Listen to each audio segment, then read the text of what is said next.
Hello, everyone. How are you? Today, I welcome you to the 8th chapter of What If Naruto is Sent to the Past with His Powers and Memories?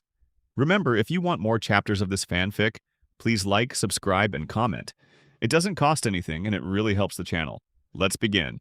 A fire dragon formed and went against Zabuza, who in turn responded to the attack. Water style, water dragon missile. Performing the hand seals, he created the water dragon and went against Jingu's attack, causing them to dissipate from each other. They fought again and Jingu said, "What a fun fight. Although I couldn't achieve my goal, I can say that you entertained me a lot, Zabuza-san." Jingu walked away, sheathed his fire sword, and said, "I have duties to fulfill, so this fight will have to wait. Now I'm leaving. Take care, Zabuza-san. Someday I hope to fight you again." Jingu left in a burst of fire. Zabuza sighed, placed the executioner's blade on his back and returned to his squad. End of flashback. Why did you join Akatsuki Jingu? When I met you, you weren't a bad person. What happened to make you change like this? Zabuza said as he blocked an attack from Jingu's fire sword, while Jingu responded, "As I said, I have my own goals and I'm not doing it for myself. I'm doing it to be able to cure someone." Zabuza opened his eyes in surprise, then asked, "Curing someone? Jingu, there are many ways to do it, but the way you're doing it isn't the right one." Jingu blocked and counterattacked with his sword and said, "I tried, Zabuza-san. Believe me, I tried. But the disease she has is incurable. But that guy told me he could cure her if I joined him and obeyed his orders, so I did. Now I just want to fulfill this and obtain the cure so I can go home and leave all this behind." Zabuza nodded and said, "I understand you, but it is my duty to stop you. I hope you understand." Jingu nodded and said, "I understand. Then let's continue our struggle from 10 years ago. Let's complete it now." Zabuza looked at Haku and said, "Haku, I've changed my mind, don't interfere. This is my duel against this guy. I'm going to complete my unfinished fight from 10 years ago. That's an order." Haku nodded and watched. Zabuza prepared himself by making a hand seal and said, "Kirigakure no Jutsu." A mist arose surrounding the area. Jingu got ready and said, "The famous fog where you carry out the silent assassination. I must tell you that won't work on me." Zabuza laughed and said, "Oh, whoever said it was only good for killing, it's good for many things." Jingu dodged water attacks coming from many directions. Then Zabuza appeared to attack. Although when he did, he dissolved into water. Jingu was amazed and said, "How interesting, clones and attacks in places I don't see. Now it's my turn." Turning 360 degrees, a barrier of fire was created and said, "Fire style. Expansive fire barrier." A great burst of fire covered the entire place, causing the mist to disappear. Zabuza covered himself with a wall of water. Then Jingu did not stop and continued attacking. Fire style. Firebird. A bird of fire emerged from the sword of fire and went against Zabuza, who instead made signs with his hands and said, "Water style. Large water ball." A ball of water emerged and went against the fire bird, and both attacks canceled each other out. Jingu and Zabuza returned to a Kenjutsu duel. That's fun, Zabuza-san.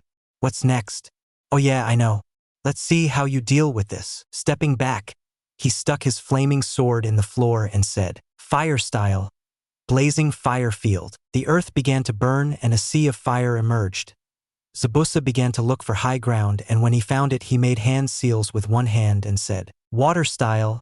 Large waterfall." Spitting out a powerful torrent of water, he caused the sea of fire to extinguish. Jingu went against Zabuza, who blocked his attack and said, "Jingu, you really are strong, but I still don't think what you're doing is right. Why don't you seek help from Tsunade Senju? She's the greatest healer in the world and can cure the sick person." Jingu shook his head and said, "Even though I wish it were too late, my actions won't make the Hokage want to help me. Besides, I must fulfill my objective so I can get her cure." Zabuza attacked Jingu again, to which he responded in kind. After that, Zabuza made a cut that separated him from the small box Jingu was carrying. Seeing this, he stopped what he was doing and grabbed the box, which opened, revealing a baby sleeping peacefully. Zabuza looked and determined that it was a girl. Then Jingu said, "Now that you've seen her, I have no reason to hide it anymore. The reason I do this is for her, my daughter." She has a very rare and incurable disease. She inherited it from my wife, who died 2 months after giving birth. From then on, I dedicated myself to caring for my daughter alone. I swore I would find a cure no matter the cost. Then he offered me a cure. That person in black and white told me there was a cure, and they would give it to me if I joined Akatsuki. That's why I fight, not for myself, but for her, so she can have a better future than I did. Closing the wooden box again, he placed it to one side and turned his attention back to Zabuza, who instead said, I understand you. If I were in your place, I would do the same. Jingu nodded, taking a fighting stance, and said, Zabuza-san, it's time to end this. I'm going to give you my final attack. I have to get the cure for my daughter, so no hard feelings. Zabuza also struck a fighting pose and said, I agree, let's finish this now. Both charged with the sole purpose of delivering their final blow. Both their attacks collided, and it was Zabuza who managed to dominate, delivering a very deep cut to Jingu's chest. He fell to the ground defeated, then began to crawl until he reached where his daughter was. Zabuza only watched. He did nothing since he wanted to see what his opponent would do.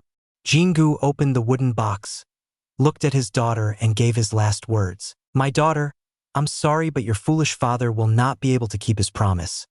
Even so, I hope you grow up and don't follow in my footsteps. He reached into his pocket, took out a necklace, and placed it on top of his daughter, then continued talking. At least you'll have the memory of your mother.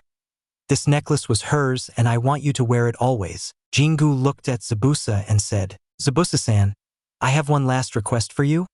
Please take care of her and find a cure for her illness. It's the last thing I ask of you. Zabuza nodded, stuck his executioner's blade into the floor, and said, I will do it.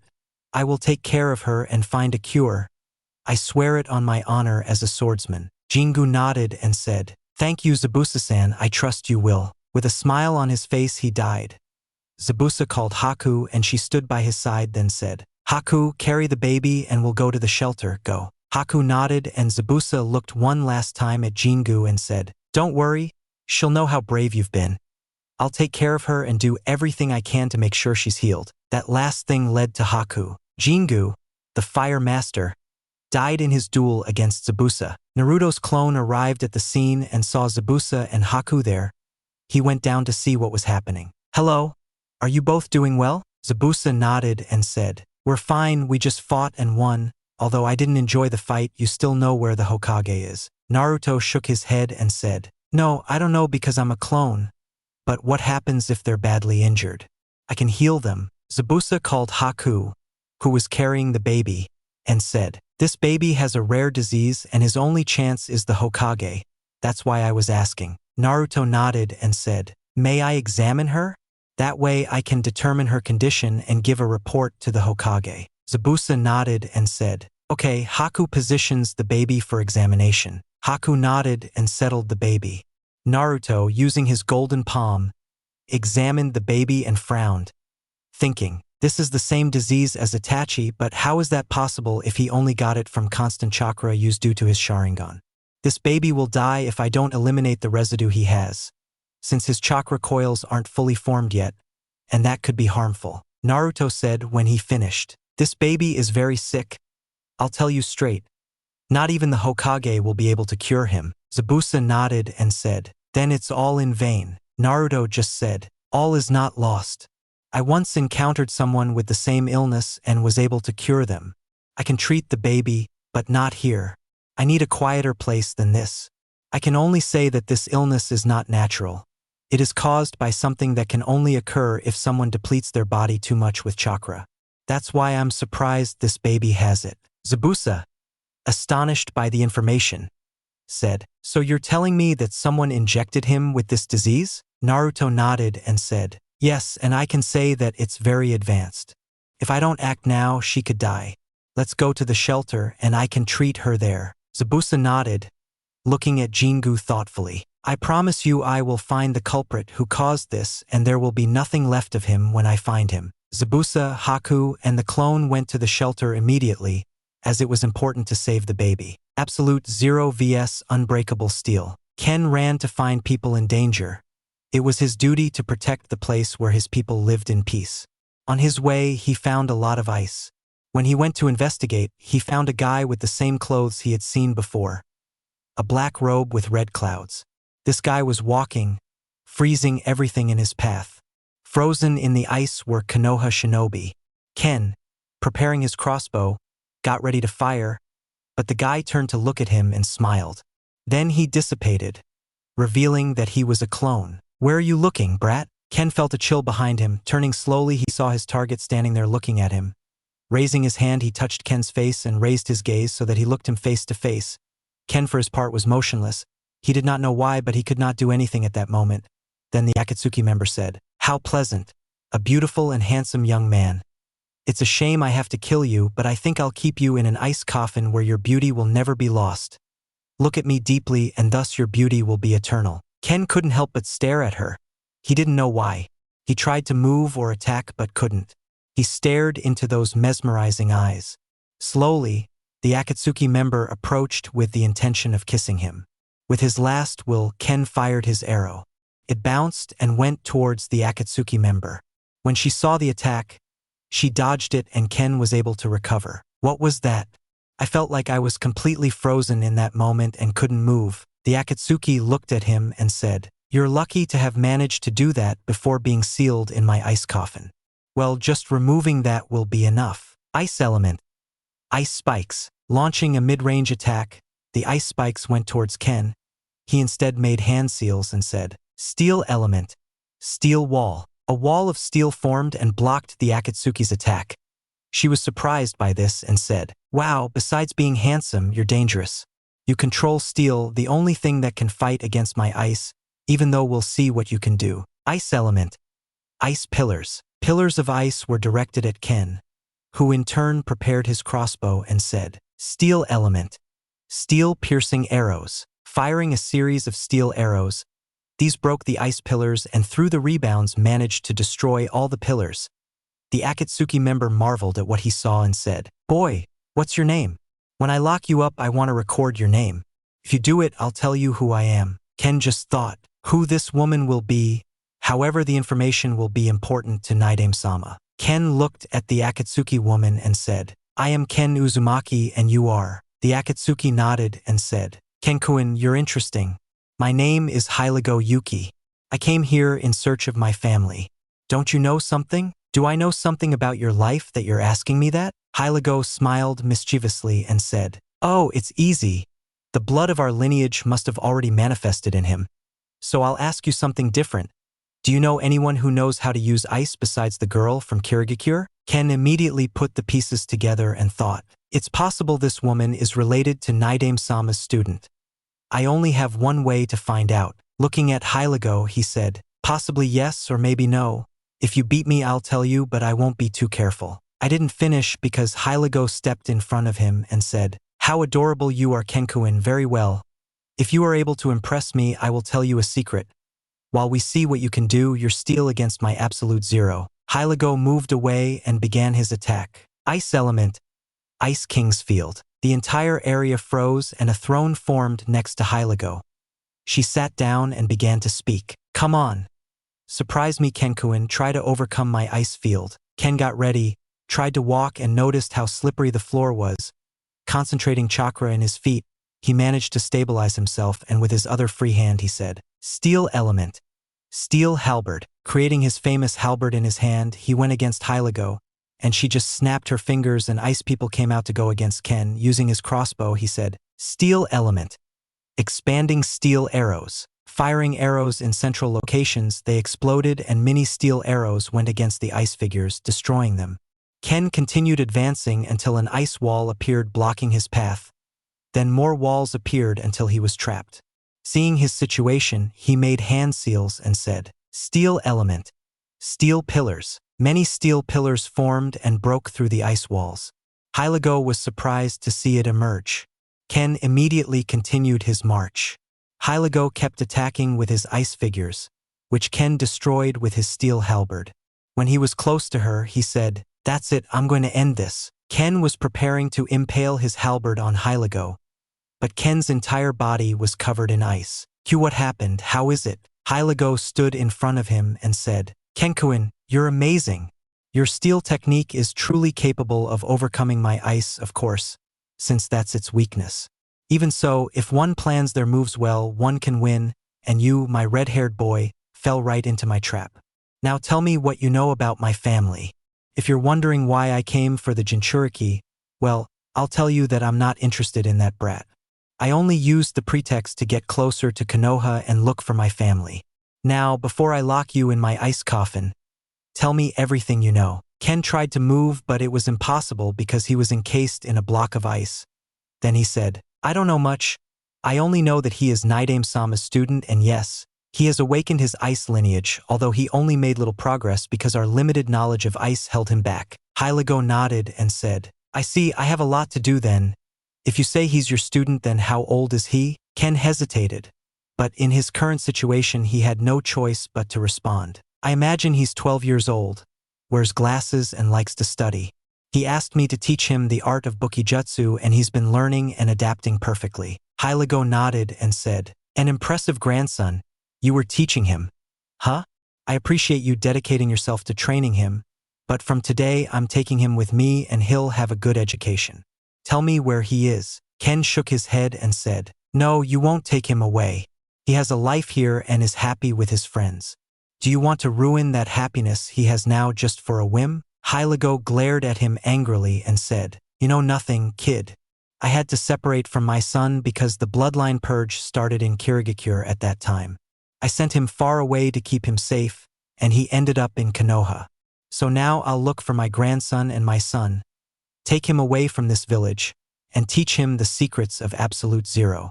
He'll learn everything, and you, Kenkuin, will stay there. Ice element. Ice coffin. Ken was trapped in a block of ice and Hiligo began to leave. Ken could only watch, resigning himself to the situation until he remembered everything he had experienced up to this point. His childhood, his village, and how his home was being attacked. He concentrated his chakra, and steel chains emerged, breaking the block of ice. Hiligo sensed the danger and dodged a steel chain with a spiked ball. When he turned around, there was Ken, free from the ice coffin with steel chains on his back, each end armed with different weapons. Ken said, I will not allow you to kidnap Naidame-sama's student. Now I will end this. Ken ran with his steel chains. In one hand he formed his steel halberd and in the other he had his crossbow. Hiligo, seeing him run towards her, said, Fine, I didn't want this, but I'll freeze you forever. Ice element. Ice walls. Creating many ice walls, he obstructed Ken's path. However, he did not stop and continued. With his chain with the spiked ball, he threw it towards the wall, breaking it. He continued like this until he broke the last wall. Hiligo, seeing him, said, Ice element. Ice Queen's Tower. An ice tower formed and began to rise. Ken made hand seals and said, Steel element. Steel pillar. Using a pillar, she also rose up to be on equal footing with Hiligo. When they were side by side, she said, Okay, this will be the final battle, and believe me, I won't hold back. Ice element. Ice dragons. Ice dragons went against Ken, to which he readied his crossbow and said, Combination of elements. Burning arrow of steel. The steel arrows covered in fire pierced the ice dragons, destroying them from within. Ken said, without needing seals. Steel element. Steel bridge. A bridge extended and connected to Hiligo's tower and began to go towards it, while ice spikes went towards him, but with his mastery he destroyed everything that came towards him. Then when he arrived where Hiligo said, This ends now. I will not allow you to cause any more harm to Konoha, my second home. Steel element. Steel piercing arrow. The arrow pierced Hiligo's chest, causing her to fall, and the ice tower began to break. They both fell until Ken, with his chain, held Hiligo, and they went down with the falling debris until they reached solid ground. There he left Hiligo on the ground and she said, You're a good boy, you fight for your village and above all, to defend those you care about. Now I have one last favor to ask of you. Give this to my grandson. He made a scroll appear from his hand and Ken grabbed it. Hiligo continued speaking. If only I had been stronger back then, I wouldn't have left my son alone. Kenkuin, never abandon your family, always cherish them, and tell my grandson that everything he needs to be the best is in that scroll. Giving a smile, Hiligo, the master of ice, died at the hands of Ken's unbreakable steel. Naruto's clone saw the disaster that was happening and decided to approach. When he arrived, Ken was sitting there. "Ken, what happened here?" Ken looked at him and said, "Nothing, Naidame-sama. I just had a very tough battle against an Akatsuki member and I won. Now I'm just taking a breather." Naruto nodded and said, "Let me heal your wounds, Ken, so you can go on." Naruto placed his palm on Ken's shoulder and a golden aura surrounded him, healing him of all his wounds. Ken, seeing himself recovered, said, "Thank you, Naidame-sama. Now I will go to the Uzumaki compound to protect the clan members." Naruto nodded and Ken left the site. The clone, seeing that everything was all right, dissipated. Master Tai Ling vs. the Flames of Youth. Rock Lee and Neji were searching for survivors. Thanks to the Byakugan, they were able to find people. Then while they were looking for more survivors, they saw a guy with a long white beard. His right hand was always in a prayer sign. He had no hair. Immediately Neji deduced that he was a monk, but this one had a black robe with red clouds. Then he said, "Lee is looking for reinforcements. That guy is a member of Akatsuki. I'll hold him off as long as I can. Go." Lee nodded and went to find reinforcements. Neji watched as the daughter's shinobi tried to stop him, but an invisible force pushed them back, leaving them badly injured. Without hesitation, he went to confront him. "I'm going to pray for their souls. The great Buddha is always generous to everyone. I'm just asking one thing. Where is the Jinchuriki of the Kyuubi? I just want to take him with me, that's all." No shinobi said anything, and the Akatsuki member said, "Nobody will say anything. Well, then I have no choice." Great Fist of Buddha. All the shinobi were sent flying. Neji still didn't understand his ability, as he watched to analyze his strength, but nothing. He didn't move a finger. The shinobi who did face him saw what was coming. A gigantic fist struck them, leaving them on the verge of death. Others did die from the impact. Neji didn't wait any longer and faced the Akatsuki member. He stopped when he saw someone else in front of him. Neji noticed something strange. The monk in front of him was blind. He thought, "What? He's walking around like nothing's wrong, even though he can't see.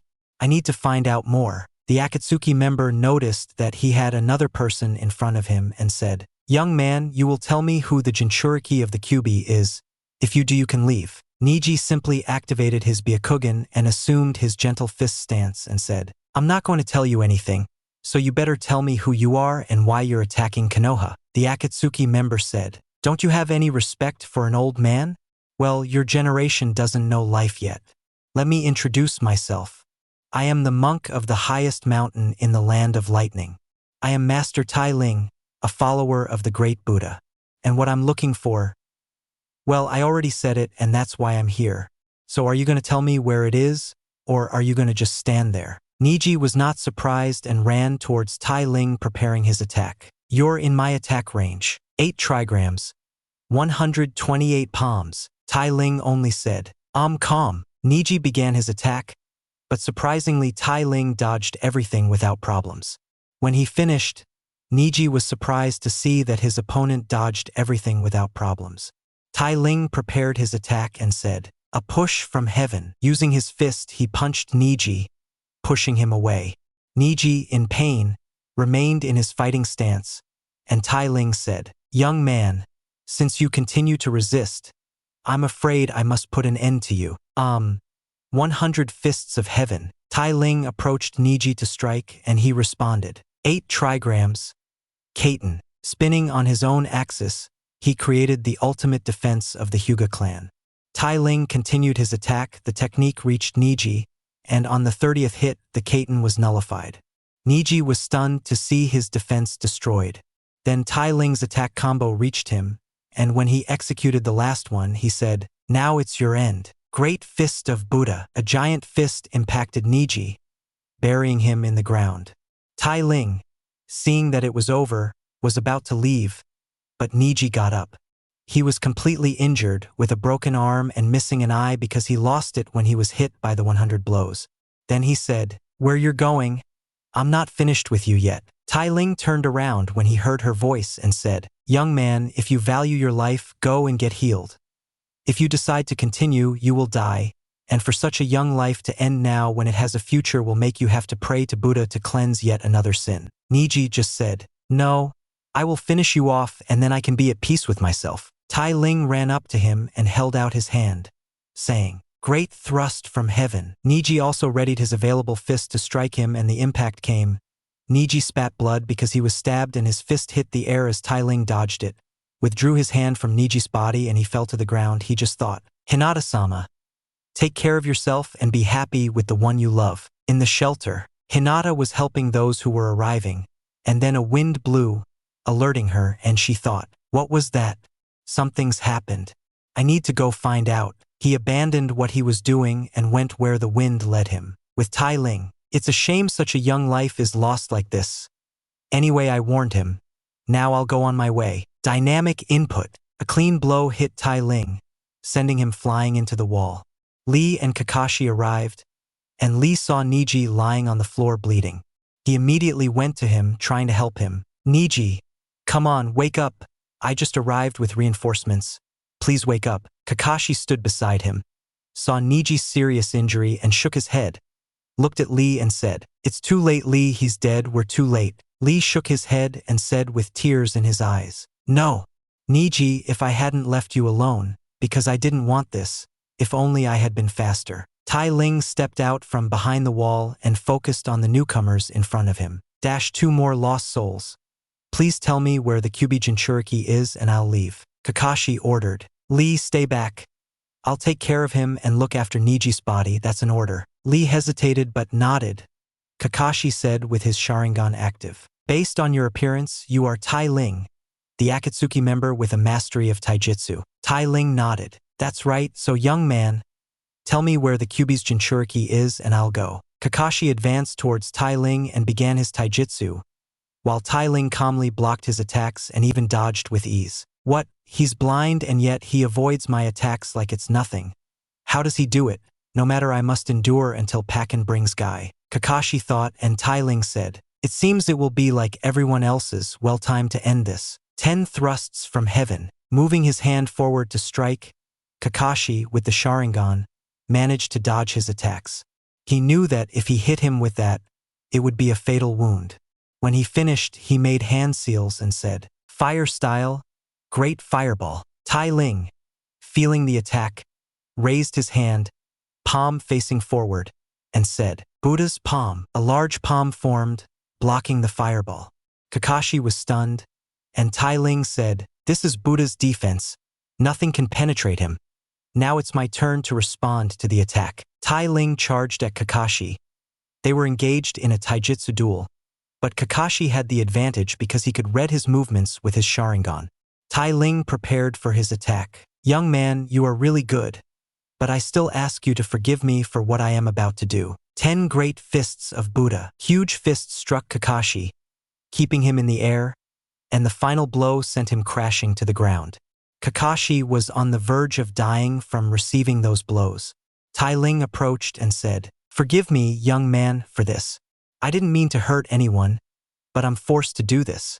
Even so, when I find the Jinchuriki of the Kyuubi, I will leave and you will never see me again." Tai Ling readied his heaven thrust, ready to kill Kakashi, but a voice made Kakashi relax. "You will not harm my eternal rival." Madogai appeared in front of Kakashi, blocked Tai Ling's attack and kicked him away, then grabbed Kakashi and pulled him away to where Lee was. When he placed Kakashi on his side, he looked at Neji and saw the deep wound he had and quickly understood what had happened. Lee, seeing his sensei, said, "Gai-sensei, Neji is. Don't cry, Lee. Rest assured that Neji wouldn't want you to be like this. Even though his flames of youth no longer shine, we can remember him as he shone when he was with us." "Gai-sensei." Gai gave him his usual smile and then became serious, looking at Tai Ling and saying, "You are the master of taijutsu of Akatsuki. Tai Ling, I have been informed of you. Now I, the blue beast of Konoha, will stop you." Tai Ling composed himself and sensed the presence of another. He heard his words and said, "Young man, I can see that you possess a strong spirit, much more than the rest. Please just tell me where the Kyuubi Jinchuriki is and I will leave." Gai simply got ready by assuming a fighting stance and said, "You will not touch Naruto. His flames of youth shine brighter than I do, and I will protect him from people like you." Upon hearing this, Tai Ling simply said, "I see, then I'll have to defeat you. Now that I know your name, it will be easier to locate you. However, you stand in my way, and I must overcome you. Guy, being at the 6th gate of the 8 inner gates, charged at Tai Ling, who waited for him. They exchanged blows, and when Tai Ling noticed that he wasn't achieving anything, he moved away and began to concentrate. Guy also charged and prepared his attack. Asa Kajaru. Guy, at very close range, began to deliver extremely rapid blows, and Tai Ling said, calm. Starting to dodge all the attacks, Tai Ling moved at a speed equal to Guy's. Kakashi, who was watching, was surprised to see how easily Guy's technique was completely evaded. Beside him, a Barbossa appeared and said, "Greetings, I am Katsuyu. Tsunade-sama summoned me and sent me to all fronts to help in the recovery of all the shinobi. So I will begin to heal you." Kakashi nodded and Katsuyu began to heal him.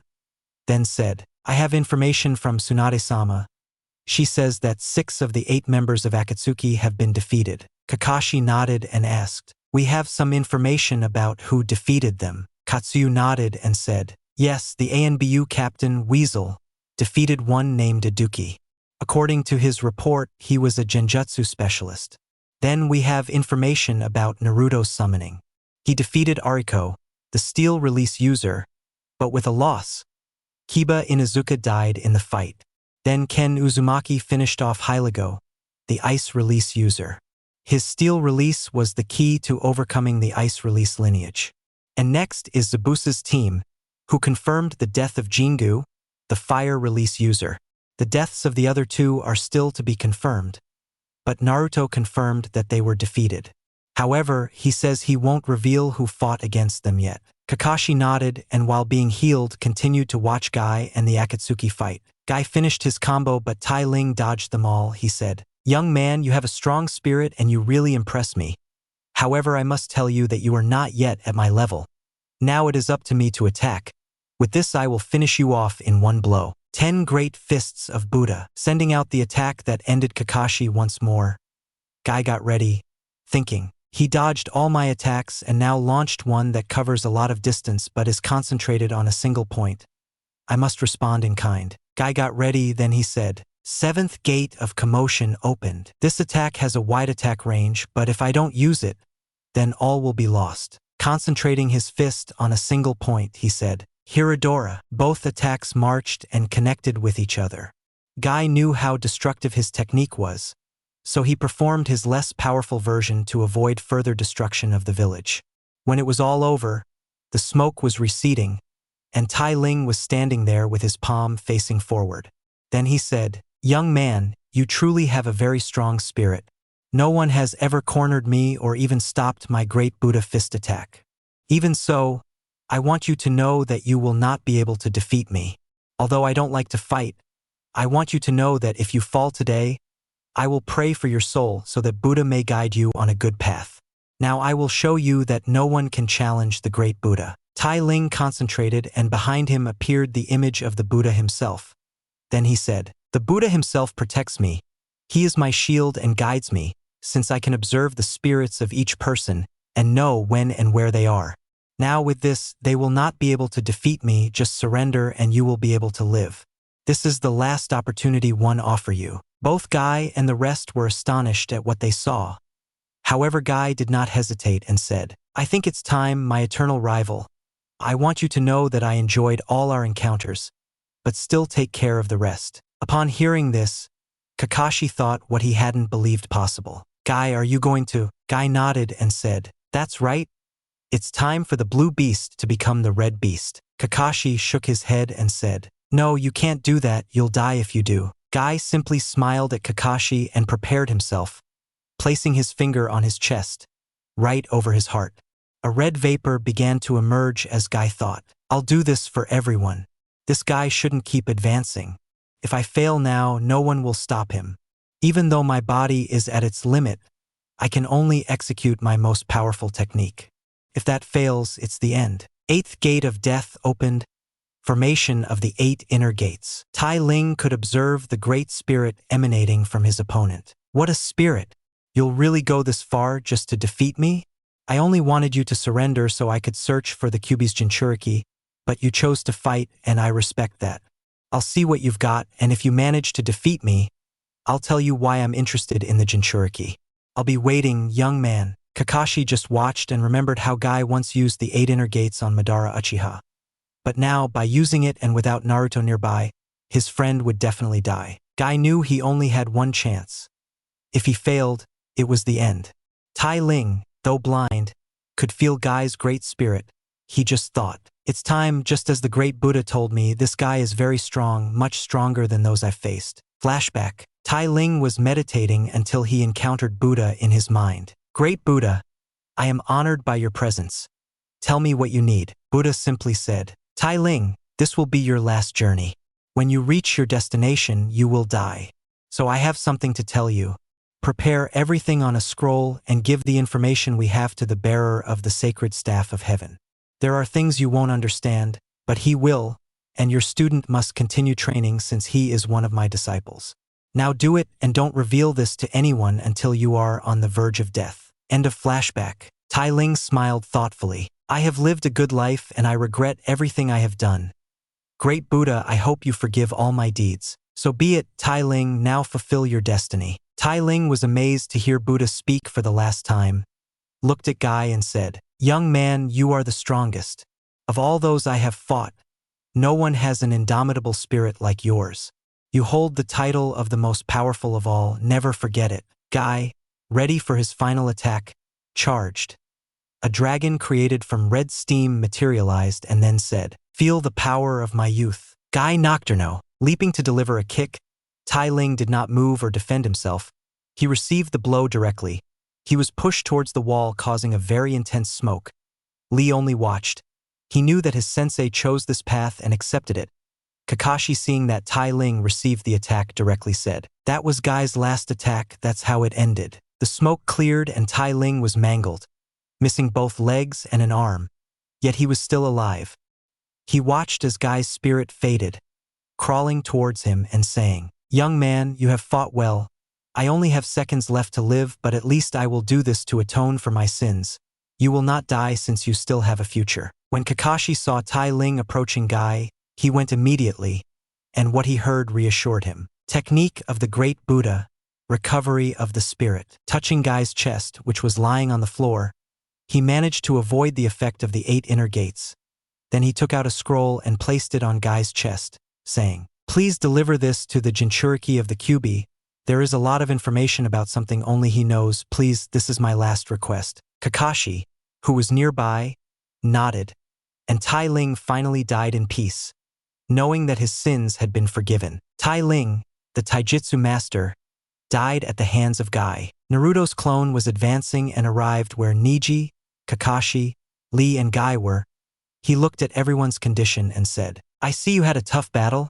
I'm glad to hear you're okay. Kakashi nodded and said, Yes, our opponent, Tai Ling, was very powerful.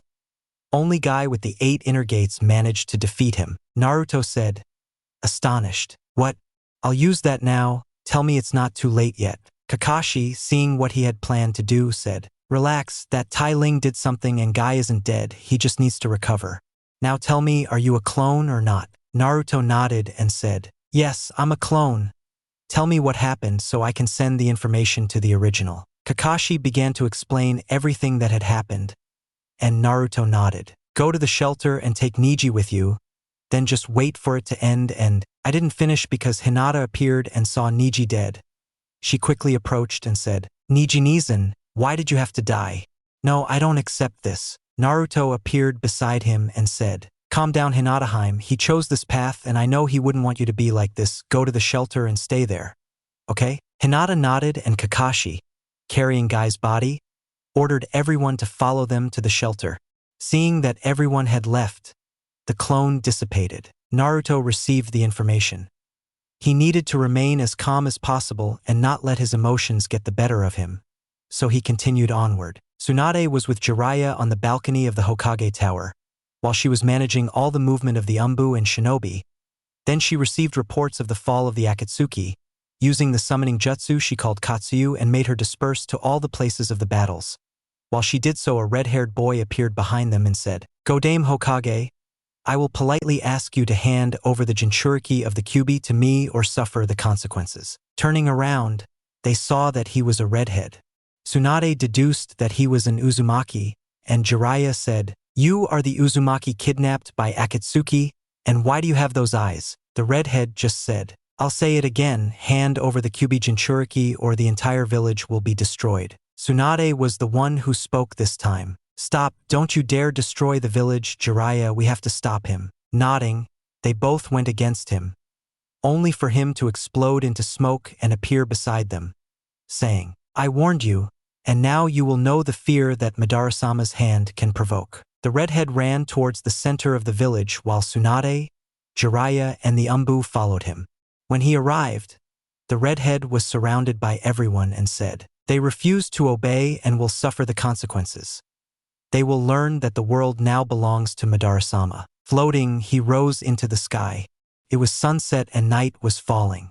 Then the redhead created a black orb, and from it, 6 orbs emerged in different directions, sticking to the ground. He threw the one he was holding to the ground, and a light filled the entire area. Naruto was arriving at the area to investigate the massive chakra spike. Then he looked at the sky and saw someone floating. He immediately thought, no, it can't be, I won't allow that to happen. He accelerated to get there. Tsunade had a bad feeling and ordered Katsuyu to protect everyone from any impact. Then it happened, the redhead said. This will make them understand that they are not at my level. Divine retribution. To be continued.